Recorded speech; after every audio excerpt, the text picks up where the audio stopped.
ci kaw. léegi nag dans des occasions pareilles da nga gis les gens font jonction mais bés loolu dafa war a traduire en une réalité bés bu ñuy war a dem ci ay échéances su boobaa la ñuy xam ne cette opposition là a une véritable identité mais tel que ni muy fonctionner nii nga xam ne c'est au pif man jàpp naa ne actuellement il n'y a pas d'opposition. jërëjëf sëñ Saliou du nu jugagum ci bésu le 8 wi parce que polémique ak coow bëri na ci waaye tuuti moom maa ngi leen nuyuwaata toos nee na du tudd tur kon du nu tudd tur ci wàllu ñenn ñii di mobiliser te defe naa Samuel Mokhtar Ba ku miin kër gi la maa ngi koy nuyuwaale de passage ndax moom mi ngi ci wàccaay bés boobu ñu ngi koy nuyuwaale de passage Samuel bu Monap alors sëñ Saliou dafa am coow bruit lañ koy tuddee passe d'armes la ci diggante Pape Matar Diallo ci ay contribution par rapport ak lii nga xamante ni tey patriotes yi ñu ngi koy wàcc ak seen leader Ousmane Sonko ak tontu wi nga xamante ni Waly Diouf Bodian mi jiite port moom it tontu na ko mu mel ni diggante démb ak barki démb ba tey jii nii tontante bi passe d'armes bi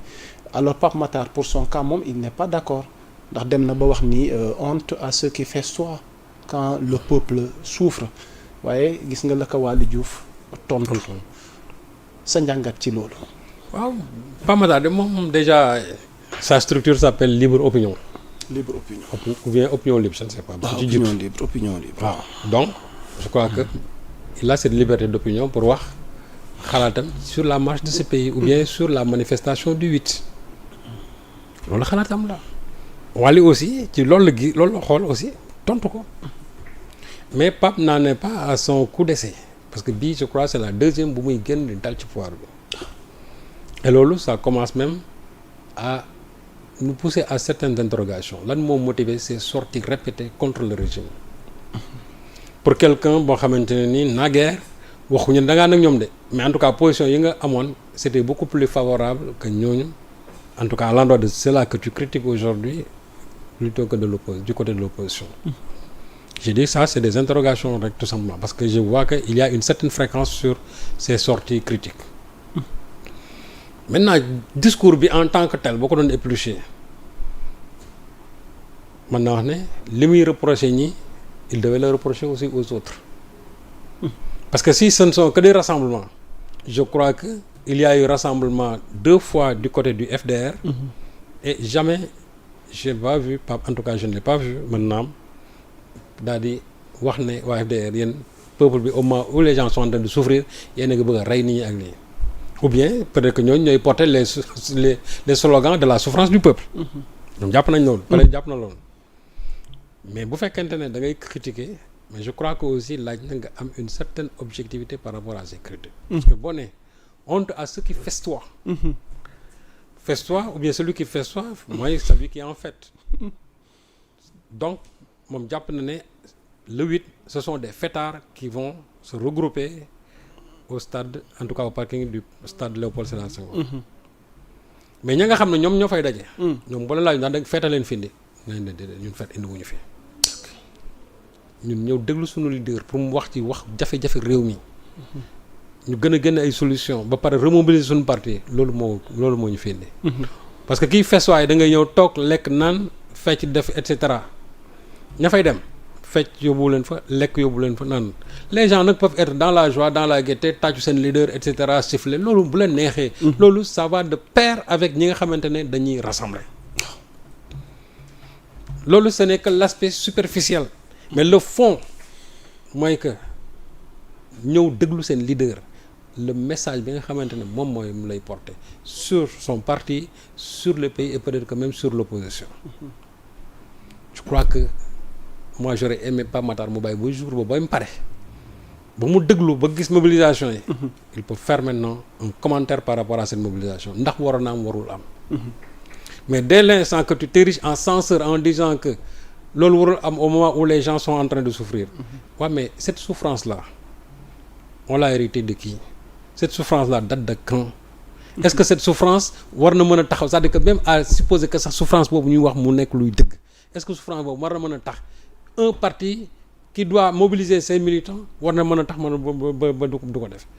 demuñu concert demuñu je ne sais pas ay kii lucratif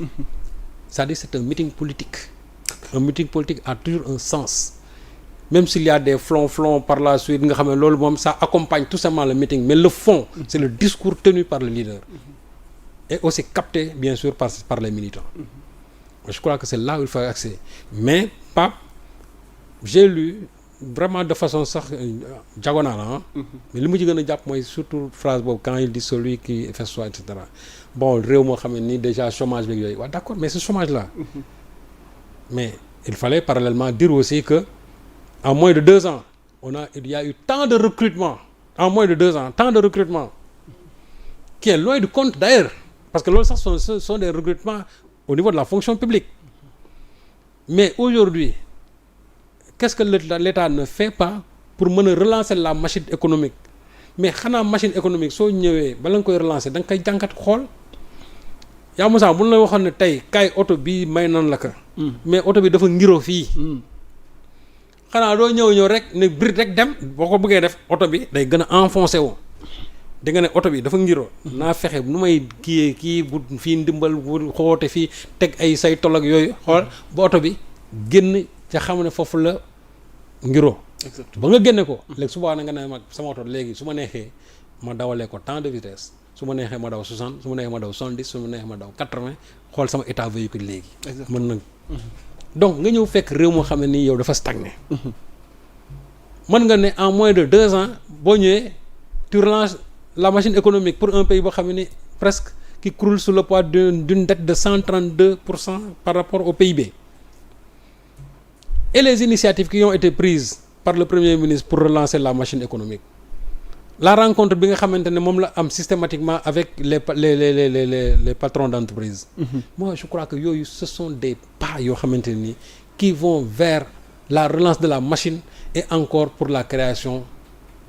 de comment dirais-je de richesse création de richesse fu mu amee c'est-à-dire que il y a création d'emploi il y a de la valeur ajoutée il y a de la valeur ajoutée exactement et d'ailleurs boo leen gisee même Ousmane Sonko bi mu ñëw wax qu'est-ce qu'il dit que nous devons aider non seulement le secteur privé mais en plus nous devons même créer des champions nationaux parce que bu ñu leen créer ci la ñuy am ñu mën a créer ay emplois mais kooku il est dans les modes de dissuasion vous pensez que Ousmane Sonko il regroupe les patrons de presse là pour leur beaux yeux ñëw taxaw tëri leen un discours chaque fois ba pare dem comme ça sans pour autant qu'il y ait quelque chose derrière mais non soyons sérieux exactement donc kii ñëw taxaw wax mais il y a d'abord une phase spéculative avant muy am une phase d'action